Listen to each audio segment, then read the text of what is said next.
Hello everyone, welcome to back my channel. I hope everyone is having a wonderful day. Before starting the video, please go ahead and hit the subscribe button.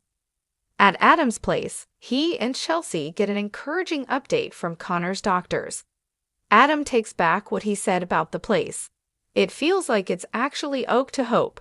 Chelsea asks why he doesn't look happier. It's because of us, isn't it? What happened in Baltimore?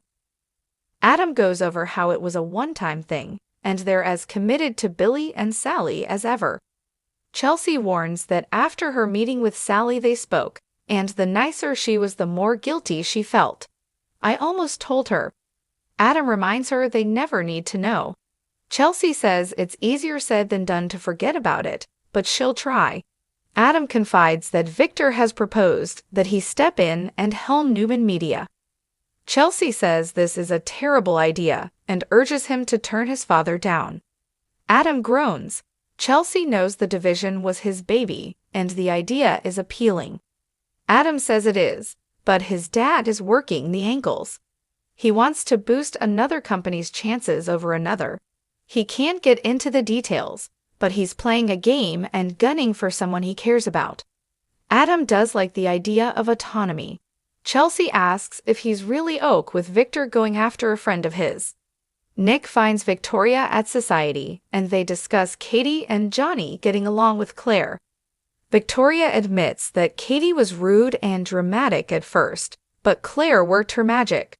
Victoria asks how her brother is doing. Talk turns to work, and she wonders if Adam's decided about Newman Media. Nick says he hasn't, and she snarks about him keeping them waiting. Nick chides that he's got a lot on his mind right now. Victoria sighs. He's right. Her heart goes out to Connor, Adam, and Chelsea. Billy says Connor is finally doing better. The conversation turns to Victor's penchant for causing chaos, and Victoria warns Nick to brace himself. It's about to happen again. Victoria reveals that Victor convinced her to come back to Newman Enterprises. Nick isn't surprised. They debate about their father putting Adam in Nikki's job. Victoria's glad their mom is still fighting him on it. Nick feels she'll never get her way and suggested she give up.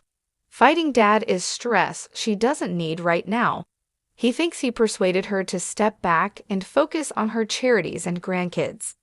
Victoria can't figure out what their father's endgame is with all this maneuvering. Nick notes he likes it that way.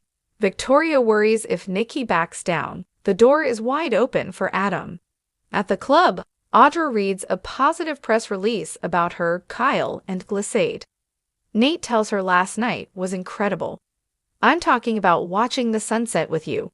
Audra grins and agrees. He knows it's just fun, but he hopes there's more in their future. Audra says that as long as he understands the ground rules, she doesn't see why that can't happen. In the doorway, Victor watches their flirty conversation. Victor approaches and greets them. He congratulates Audra on the news about Glissade. Always nice to see people like Tucker get their comeuppance. She thanks him. Victor's sure Glissade will blow Jabot out of the water and take Jack Abbott down with it. Audra assures him that's on the to-do list. He walks off and Nate asks, "You want to tell me what that was about?" Audra plays dumb, but Nate says the vibe came through loud and clear. It was almost as though he was goading you. He was saying a whole lot more than good morning and congratulations.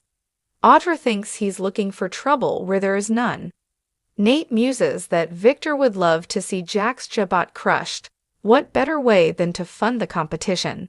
If he didn't know better, he'd think Victor was her secret investor. Audra flips. Well, good thing you know better. At the Abbott mansion, Diane tells Jack she'll take her own car to work. Kyle appears and notes they're getting a late start for the office. Diane tells him to ride the Glissade hype while they can. Kyle says it's not bluster, and he couldn't be more excited. She wonders if he's actually excited to try and get back at them. Kyle accuses her of making it about her. Diane questions why he's heading up a second-rate business just to get to her and his father. Kyle scoffs at the idea he chose a new career path merely to punish them. He says Glissade won't be second-rate for long. He has the experience and drive to make his big plans a reality. He questions why they're not happy he's flown off to succeed on his own, even though he was pushed out of the nest. Diane knows how valuable he is to the family and the company. Kyle says her actions prove otherwise. Jack fumes that he's right. This is his chance to take a leap, and he wishes him nothing but success. He heads out the door. Diane wishes Kyle luck. I hope this is everything you've been looking for. She follows Jack.